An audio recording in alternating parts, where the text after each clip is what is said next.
Thank you for that introduction, Pastor. I would like to say Happy Mother's Day also to my wonderful mother-in-law.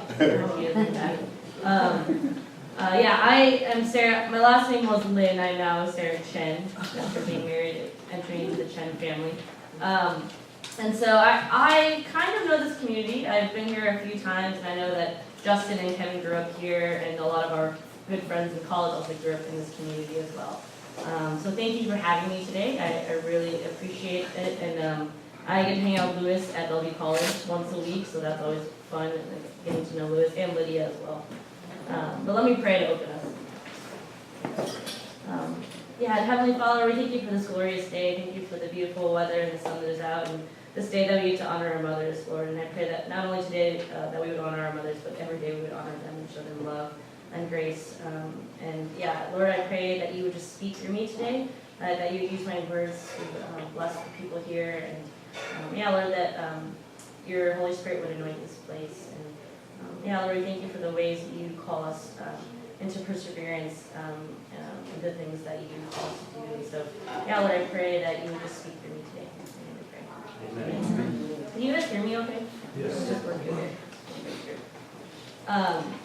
So I just want to share a little bit about myself first.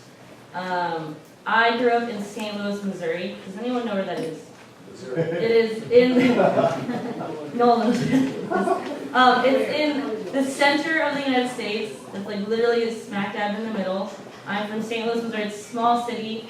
Not a lot of Chinese people, but there were a handful, including my family. I grew up there for 18 years. I grew up there with all my friends and my family, and I was there before I came to Seattle for college, where I went to UW. I grew up in a Chinese American church, a lot like this church. And the church community played a huge role in my life growing up. All of those in my church community were like my own family. We took trips together, we saw each other weekly for fellowship, for potlucks. I was a part of Awana as a kid. You guys had that here too. And I was a part of our church youth group as well. Church was such an integral part of my life growing up, and it shaped a lot of who I am today. Now, my view of church growing up, I would say it was a very skewed view. Because growing up, I would go to church and everything was done for me. Sermons were done, there was a worship team there, I had youth group leaders. Lunch was always served on Sundays to me. The church was always somehow clean every week. I just assumed that everything was always taken care of. It was just nice. And I was like, oh, cool, I get to just come and attend church. And I always had Sunday school teachers, and I never really thought more intentionally about what it took to have a church be built and to have a church function. And that's just what I thought growing up as a kid. And as I've gotten older, I begin to realize it takes a lot more to really serve and build a church. There's a lot more than I thought there was to it, and there's even a bigger role for me as an individual of the church to help fill now that I'm older. And I understand that. So when I got to college, I came to the University of Washington, and I knew that I wanted to take ownership of my faith. I knew that I was going to have some more independence from my parents. I knew that I was going to have to be in charge of my own decisions and get myself out of bed to either go to Bible study or go to church on my own. And so I was extremely blessed to be part of a campus fellowship called InterVarsity Christian Fellowship. In my freshman year, they happened to host a dorm Bible study on my floor, and that's where I got plugged in and got into community there. And it happened that year. I lived in Mercer dorm, and Justin lived right below me, the room exactly below me. We both happened to be in the same Bible study. Not that being in a campus fellowship is where you're going to meet your husband or wife. That's just what happened for me. But being a part of this fellowship was awesome. I loved it. I loved the people, the worship every week, the message, the Bible studies. Just everything about it was exciting and fun for a freshman like me. In the same way that I saw church growing up, I saw my campus fellowship. Every week there was things taken care of. There were Bible study leaders, messages at our large groups, worship was taken care of, and I got to just attend all these things, and it was really fun. But then at the end of my sophomore year of college, our campus staff approached myself and a handful of other students about potentially planting another sister chapter the following school year. They were going to plant an Asian American University chapter. And my initial thoughts were, no, I'm not going to go plant something. I love my fellowship, I love my community, and all that comes with it, and I didn't want to start from scratch. It was a lot of fun, and I didn't even know what it meant to plant a ministry. I didn't know what it took. I didn't know, we wouldn't know what we were doing. So I initially said no. But fast forward, after a few divine interventions and many confirmations from the Lord, myself and a handful of other students committed to helping plant the new ministry that coming fall of my junior year. Even though I had felt strongly called by God to go plant with my peers, I was still terrified out of my mind. We had no idea how to run a ministry. We didn't have a worship team. We had a small team of 10 people, and I was leaving behind what felt like a thriving ministry, where things were comfortable and easy, and all my friends were there. And in the midst of my doubt and even frustrations of being called to plant, God spoke clearly to me through this passage. So I'm going to read this. It's Deuteronomy 11, 8 through 12. Observe therefore all the commands I have given you today, so that you may have the strength to go and take over the land that you are crossing the Jordan to possess, and so that you may live long in the land the Lord swore to your ancestors to give to them and their descendants, a land flowing with milk and honey. The land you are entering to take over is not the land of Egypt, from which you have come, where you planted your seed and irrigated by foot as in a vegetable garden. The land you are crossing the Jordan to take possession of is a land of mountains and valleys that drinks rain from heaven. It is the land that the Lord your God cares for. The eyes of the Lord your God are continually on it from the beginning of the year to its end. This passage has rung true from the minute I got called onto staff and even to plant Asian American University. This passage, God was calling me to trust Him. He used this illustration of Joshua bringing the Israelites into the promised land. That this passage, God was reminding Joshua that the land they're entering is different from where they've been. They've been in Egypt for however many years, hundreds of years. And the land they're entering is going to be different from the way they used to farm. This land is going to be will be flowing with milk and honey, and will need to be cared for in a different way. And also, God promises that He will watch over this land from the beginning of the year to its end. The eyes of the Lord your God are continually on it. As skeptical as I was in going to plant a new ministry at UW, where there are plenty of other thriving ministries, God was telling me to trust Him. That every step of the way as we planted, He would provide us what we needed. He would show us how to plant and irrigate the land. That no matter how discouraging things might be, that we would trust Him through the whole process. This passage was very encouraging to me. I was like, wow, land filled with milk and honey. I got really excited. I was like, this is what planting is going to be all about. It's going to be success after success, and I'm going to just enjoy the entire process of planting.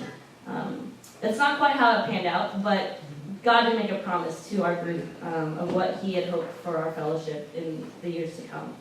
Even though it was scary, we were going into a new territory, a new process, we weren't sure what we were going to get ourselves into, we did have God's promise that He was going to go with us wherever we went. So during the first year of planting at AIB, I was just a junior, as was most of our student leaders on the team. And I had a lot more doubts and many more moments of wanting to give up. The ministry wasn't panning out to what I had expected it to be. Along with our original 10 leaders, we had 4 or 5 people come in and out and not regularly. We would host a lot of outreach events, invite students to small group, post flyers all over campus. It felt like all our work was going to waste. We were cultivating, watering, tilling the soil that the Lord had given us, but we weren't seeing any fruit. It was disheartening, and I was beginning to think maybe we made the wrong decision to come and plant. Maybe we were all crazy. Why would anyone want to leave a thriving ministry to go plant from scratch? I was beginning to realize that I had to finally take ownership of planting this ministry. I couldn't just sit back like I used to growing up in church and just participating in IB events. I was beginning to see the real work that it was going to take to help get our ministry on the ground and running.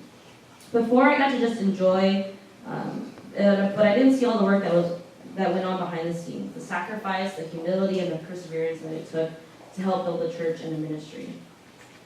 Midway through the year, we were just kind of keeping afloat, hosting small group every week, weekly large group meetings, and trying to set up hangouts for people to get to know each other.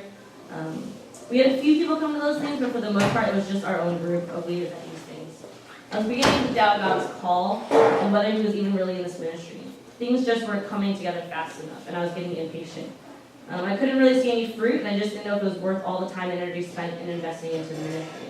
I was honestly just getting impatient, feeling like I wasn't getting fed, so maybe this isn't where God wanted me to be, and I could just give up. Little did I know what God had in store for me. my hard heart and selfish desires to have what I thought was a thriving ministry and a great place where it attracted a lot of people, where our worship convicted people, and where it was just easy and fun, was completely not what God had in store.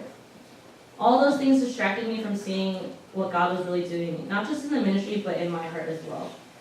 What church and fellowship became for me was a place to get what I wanted, to get fed, hear what I wanted to hear, feel good about myself, and then leave and come back again. God was breaking down those lenses and showing me that he was calling me to serve and build up the ministry for his sake and no one else's. That his church and ministry are places to welcome others and be a place where we point others to him, his love, his grace, his mercy, peace, and humility. I was going about planting all the wrong ways. I was doing it to build up myself and my own accomplishments, and not for the glory of God. That God's church is not built up around our own desires, but around him and him alone. That to build and serve a ministry takes immense patience, humility, grace, and perseverance. And I'll keep repeating those phrases. I had to rethink my purpose and my motives for serving. Was I here for the right reasons? Because if I was only there so that I could benefit and get something out of it, the minute it didn't serve me the way I wanted, I would just give up and leave. I had to reorient my purpose and mindset to be that of God's. I had such little faith and such little patience and trust in God's plan. It's funny when you think about actually planting. Have any of you guys gardened before? Or your parents may garden? In your probably home yards and things like that, right? Planting actually, you take a seed, you plant it, and actually, how long does it take for a plant to actually sprout from the ground? A month? Maybe even a year for some plants, right? It takes a long time for something to be planted. And for most of the time that it's being planted, it's just in the dirt. And you trust that the earth is doing its thing, that it's being fed and cared for, and it's going to sprout eventually, right? We have no idea when it's going to sprout. Like, my parents love gardening. It's one of their main hobbies as they've retired, and none of their kids are at home. And my dad will check outside the window every day just to see if anything is sprouted or bloomed, right? And it takes a lot of patience. He'll wait a year to see, and then when that flower blooms, he takes 100 pictures of it and posts it on Facebook and says, look at what I've been waiting for, right? When you think about planting, it's actually a lot of waiting. Planting is not just like you plant and a tree grows or a flower grows and it's great and fun, right? Planting takes time and maybe even years. And planting is just a lot like our faith, right? It's Hebrews 11:1. Now faith is confident in what we hope for and assurance about what we do not see, right? My dad has faith and is hoping that his flowers and his roses will bloom, at the right time. He doesn't know when or how long it'll take, but he's hoping, right? And even though he doesn't see the rose, blooming right away, he still trusts and hopes. And in the meanwhile, we still water and care and till for the soil, trusting that God has a plan. We don't always see God actively working, but we must trust in him, right? So that's a lot like what planting is. And what planting was for our ministry was just a lot of waiting and still trusting that God is doing a good work. We can never really predict what God is doing and how he is moving. Sometimes God calls us to be in places that seem desolate, empty, dry, foreign, new, or unknown. In these places, we may feel like God isn't present or even working, but his plans are always greater than ours. So I have 3 examples for you in Genesis that play out where God calls us into unlikely places. So the first one is Genesis 12:1-3.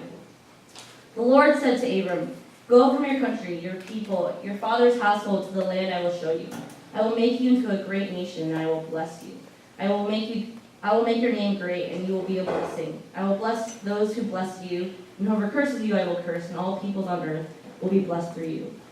Here God, he calls Abram to leave his country, people, and his father's household.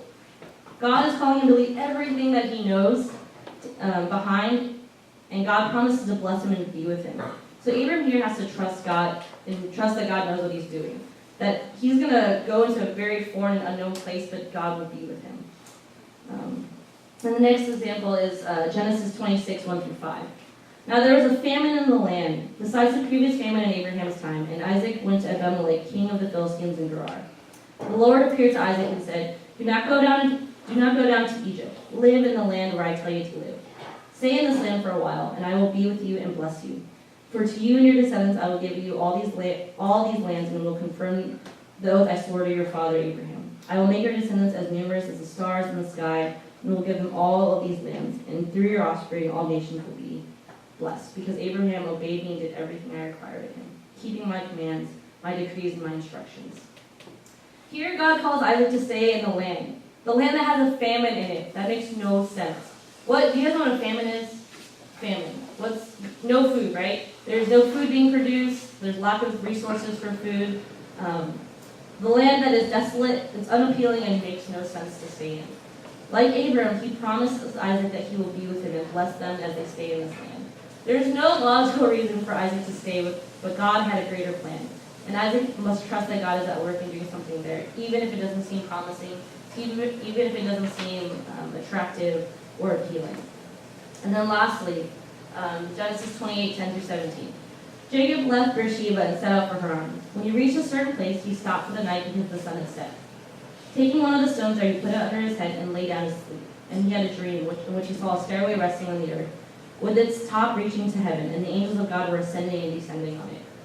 There above it stood the Lord, and he said, I am the Lord, the God of your father Abraham and the God of Isaac. I will give you and your descendants the land on which you are lying. Your descendants will be like the dust of the earth, and you will spread out to the west and to the east, to the north and to the south. All peoples on earth will be blessed through you and your offering. I am with you and will watch over you wherever you go, and will bring you back to this land. I will not leave you until I've done what I've promised you. When Jacob awoke from his sleep, he thought, surely the Lord is in this place, and I was not aware of it. He was afraid and said, how awesome is this place? This is none other than the house of God. This is the gate of heaven. And here we see God present in a place that Jacob had not anticipated him being in, right? Jacob has a divine experience and sees the Lord has blessed this place. And there are times when God is present and moving in the least expected places. He was just sleeping on a rock, and he has a dream and realized that this is a holy place.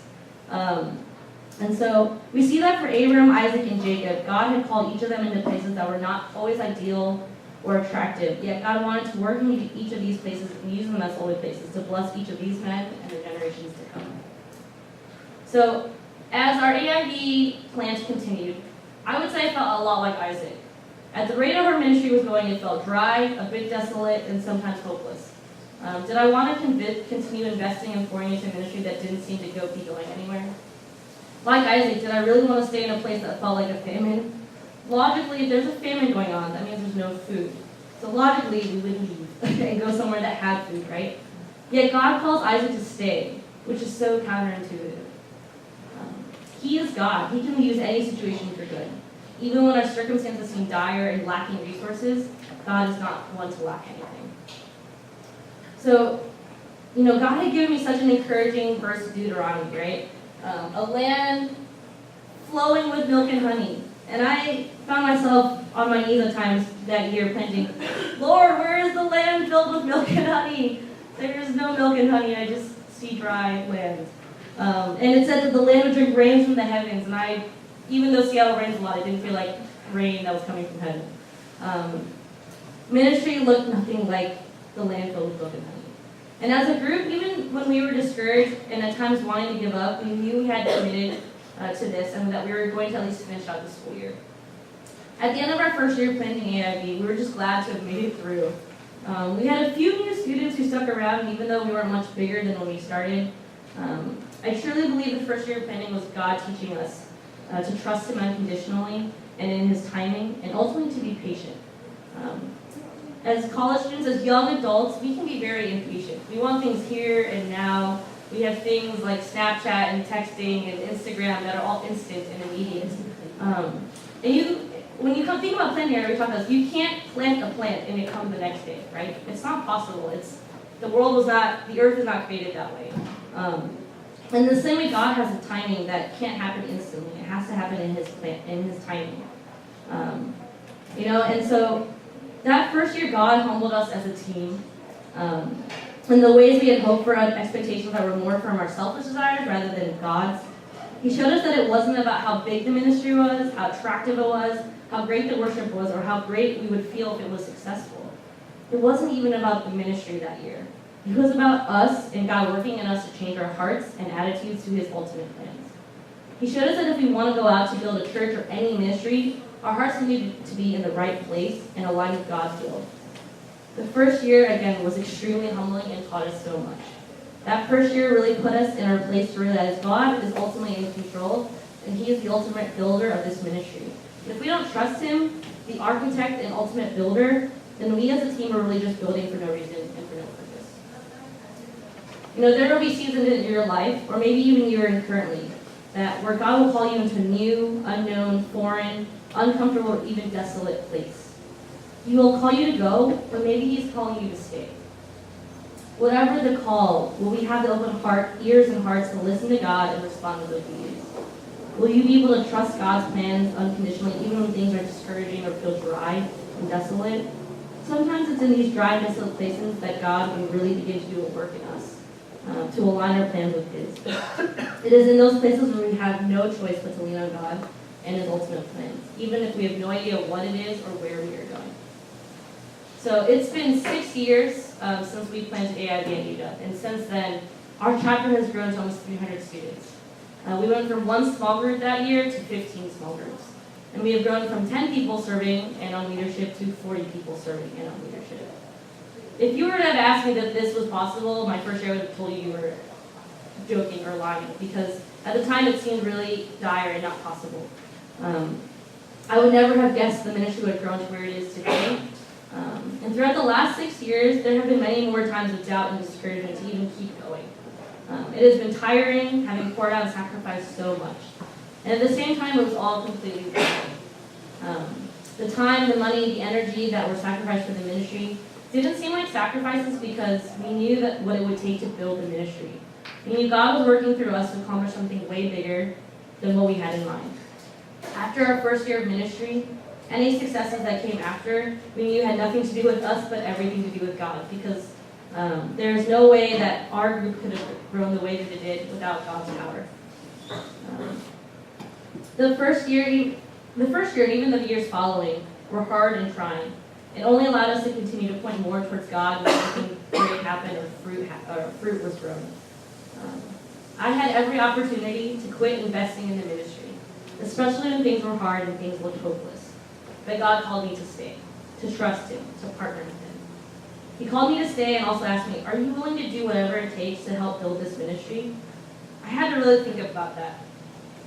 Was I willing to commit everything? If I was only willing to commit bits and pieces, it wouldn't be enough and I wouldn't get to fully experience what God had for me. I had to be willing to commit all of me to God's plan and willing to remain when things were great and more importantly when things were hard. So what is God calling you to do? Is He calling you to stay in a hard and dry place, to trust Him? Maybe to go somewhere new and unknown? Whatever it is, you must ask the question, are you willing to put the time, energy, sacrifice, and perseverance it will take to walk with God to whatever and wherever He takes you? Churches and ministries don't get planted overnight. They take time, maybe even years, to grow and cultivate. We need to be patient and trust that God is working everything in His perfect timing. And we must be willing to have faith that God will come through when something is planted, even if it takes some time and we don't see results right away. So in the time where the soil is just soil, and the seeds are planted, we need to really trust that God is going to work, even if we don't see results right away. My favorite quote, I learned this from Urbana 2009.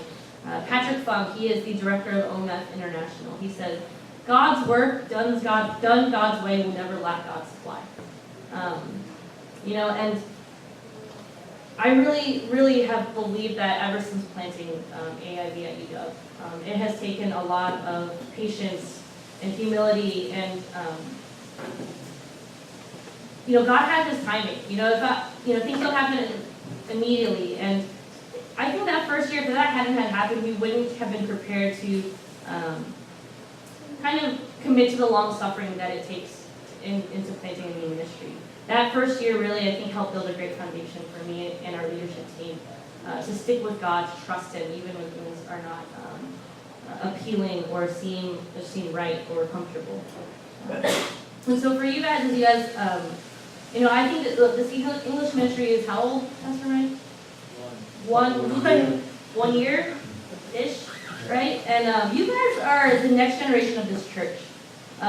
You guys may not feel like that right now, or maybe you believe that for yourselves, but ECCC is such a great place right now for Justin and his friends and other kids that grew up with him at this church. It is a place that has blessed a lot of people. And you guys get to be here now and also have the choice to be here even after you guys graduate high school. And I really hope that you guys can see the ways you can take ownership to really bless this place. Because this place isn't just for you, right? There are even more younger kids that are going to be coming up later. And that you guys want to be able to bless them as well. And so as you guys go into small groups discussion, I have some questions for you guys. What are some places that maybe have felt dry or desolate for you as you build the church or this ministry?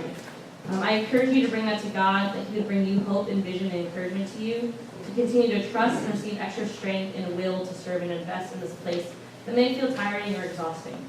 Let us trust that even in the dry and desolate places, God's sovereignty still reigns true. What are some places that may have felt dry or desolate to build the church or even ministry? Or maybe do you relate to either Abram, Isaac, or Jacob? Maybe God is inviting you to leave something behind, or maybe God is asking you to stay in a place that maybe is uncomfortable, or maybe God is in a place that you did not expect Him to be, that He is present and moving and you hadn't seen Him before. And also maybe what are the ways that you want to continue to see this ministry grow? What are your dreams for it? What are your hopes for it? Because you guys will be the hands and feet to make that happen. Yeah. That's all I have for you guys today.